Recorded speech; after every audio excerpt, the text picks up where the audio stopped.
Today we discuss Adam Pelech, a key part of the Islanders' defense.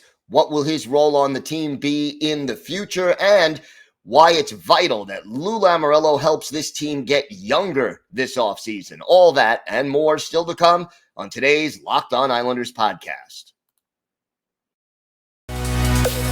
Your Locked On Islanders, your daily podcast on the New York Islanders. Part of the Locked On Podcast Network, your team every day.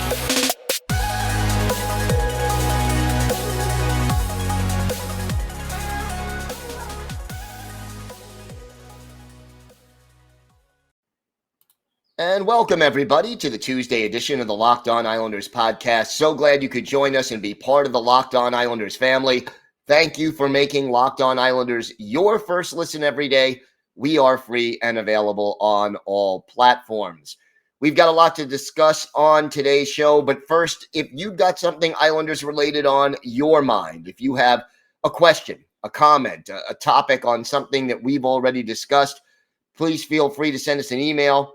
The email address, lockedonislanders@gmail.com. And if you leave your first name and where you're from, we are happy to mention you on the show when we talk about whatever it is that's on your mind. You could also follow the show on Twitter at Locked On Isles, and you can follow me, Gil Martin, on Twitter at Ice Wars, NYR, VSNYI. We'll keep you up to date on all the latest Islanders news, notes, and happenings throughout this offseason, the draft, free agency, trade rumors, anything Islanders related up until the start of training camp in September, and then things pick up again. So we're going to continue our player-by-player look at the Islanders roster, and we got a big one today. We look at defenseman Adam Pelech. What was his season like, and what is his future with this team looking like? And look, Pelech remains a key component of the Islanders. He is, without question, one of the cornerstones, one of the big parts of this franchise right now. And he is going to be one of their top two defensemen. He was last year. He will be going forward. He played Pelech in 78 games, 3 goals, 25 assists, 28 points. That was a career high, as was the assist number. His plus minus a plus 20. Now, think about that. He is a plus 20. Why is that so impressive? Because the Islanders as a team were not outscoring their opponent. The fact that you are playing on a non-playoff team and you're able to finish the season with a plus 20 is indeed impressive. He also had 42 penalty minutes. That is his career high as well. Oh, and by the way, all of his goals and 23 of his 25 assists came at even strength. 2 assists coming short-handed. No power play points at all this year for Adam Pelech. He took 104 shots on goal in 78 games, 225 shots attempted. So less than half of his shots actually get on net. And that, quite honestly, is a number that has been, consistently below 50% throughout his career. But it's something that, boy, if Pelech could work on that and improve that, it would certainly be beneficial. He had 99 hits and 128 blocked shots this year and averaged 21 minutes, 17 seconds of ice time per game. That is a new career high by, 9 seconds over his 2019-2020 numbers. But look, he only played 38 games that year, 78 this year. And it's important that you get those minutes from Pelech. And look, we've seen in the playoffs, he is capable of giving you even more minutes in situations where it is necessary. Pelech out there on the ice consistently for this team.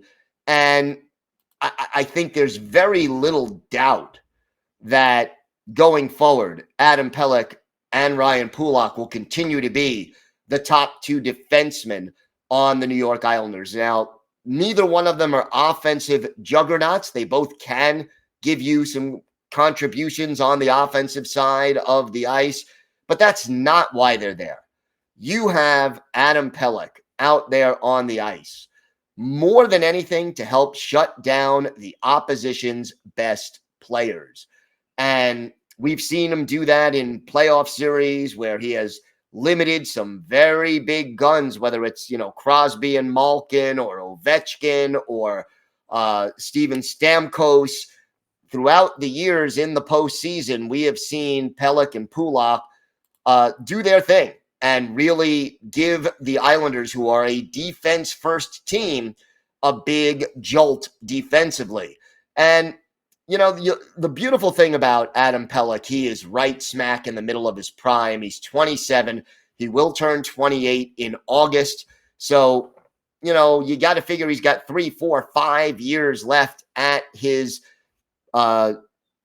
best, playing the best hockey of his career. And because he's not an offensive style defenseman, if his body doesn't wear down from the physical style that he plays, you get the feeling that he could continue to be a solid defensive defenseman for this team for quite a long time, maybe another 3, 4, 5 years.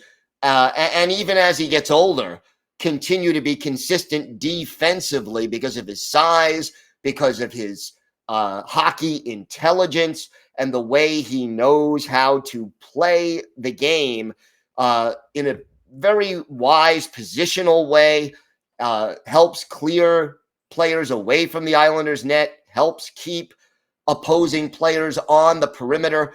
All the things you want from a top pairing defensive defenseman, you're going to get that and more from Adam Pelech. Yeah, okay, ideally you'd love a little more offense from him, but would I be surprised going forward that during a lot of shifts that we see going forward this year, Pelech, teamed with Noah Dobson or teamed with whoever it is that the Islanders bring in, as far as if they bring in that puck-moving, offensive-minded defenseman that we've talked about, these are distinct possibilities.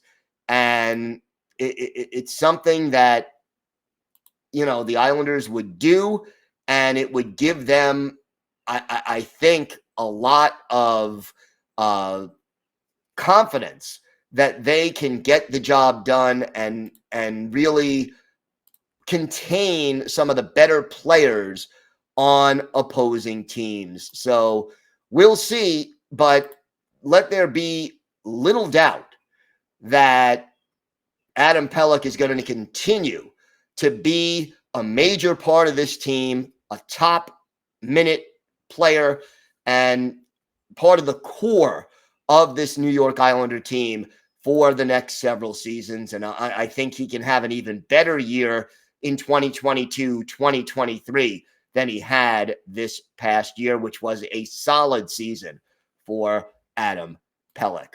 We have got more to discuss on today's show. We're going to break down why it's important that the New York Islanders get younger this offseason, in addition to adding some of that hockey talent.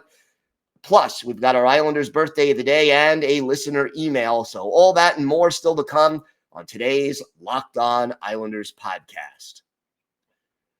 Today's episode is brought to you by Built Bar. You know how our friends at Built are always coming out with new amazing flavors? Well, this time, Built has truly outdone themselves with their new Mud Pie flavor.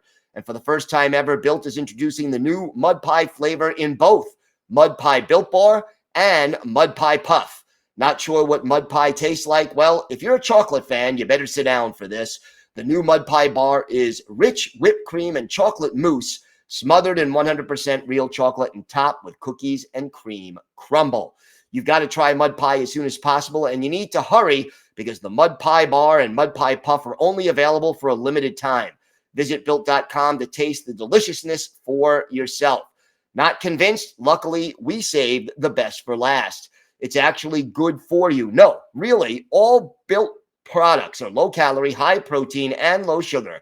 Mud Pie is packed with 16 grams of protein, only 150 calories, and 8 grams of sugar. It's like your mom baked the most deliciously creamy chocolate mud pie and wrapped it up just for you.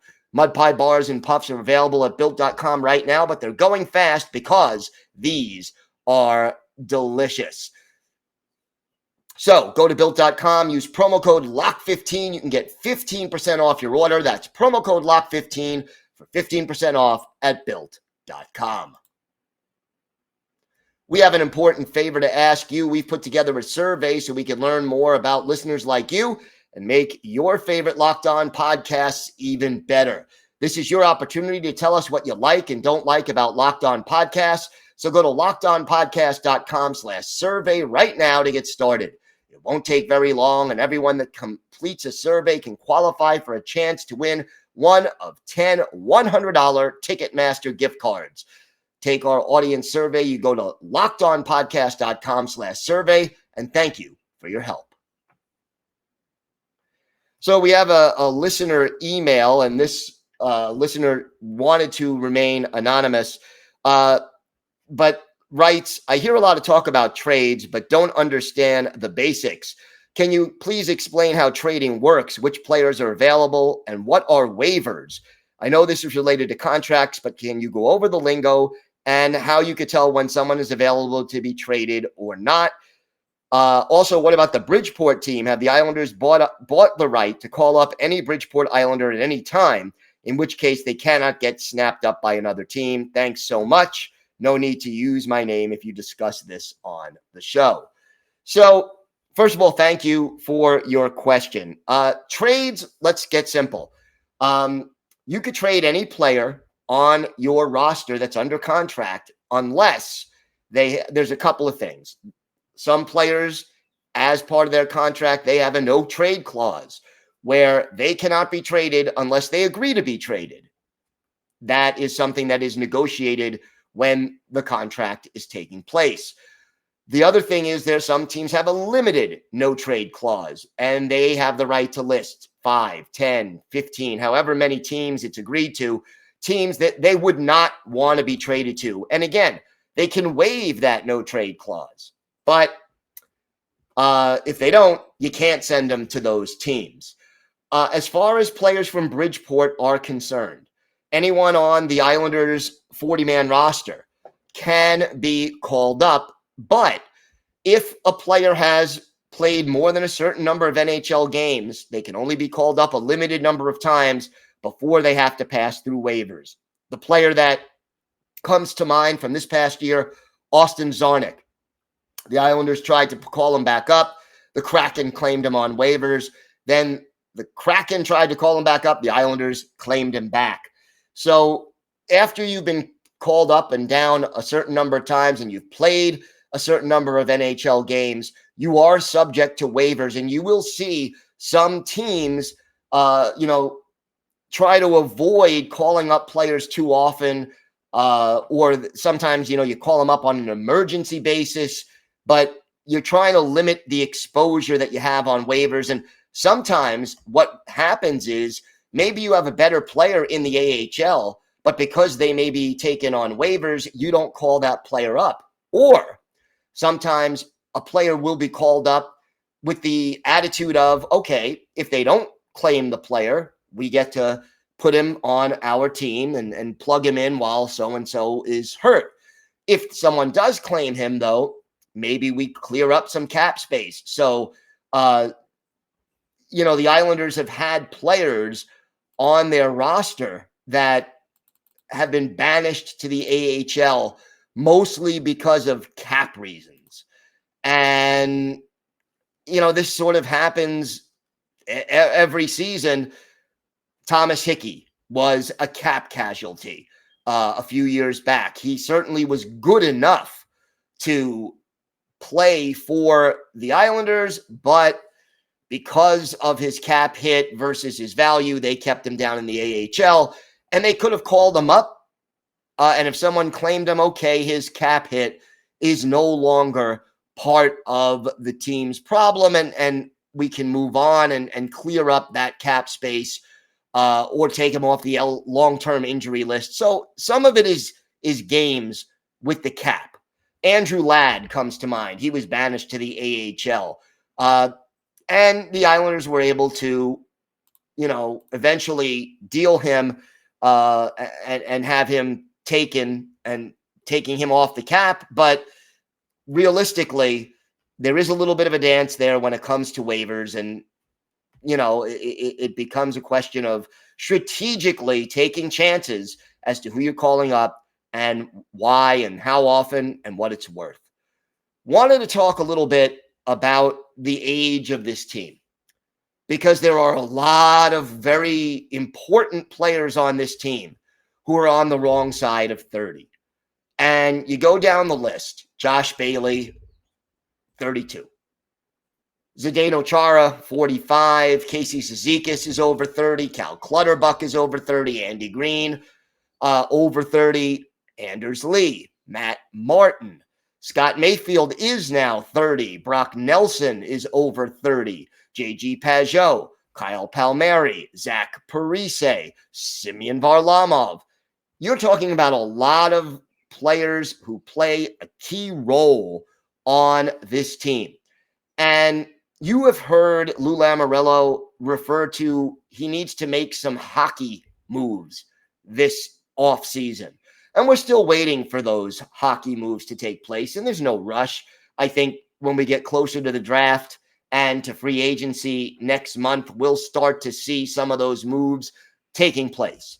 But with so many guys over 30, and even if Green and Chara, do not return, whether they retire or they aren't re-signed, you need to get this team to be a little bit younger.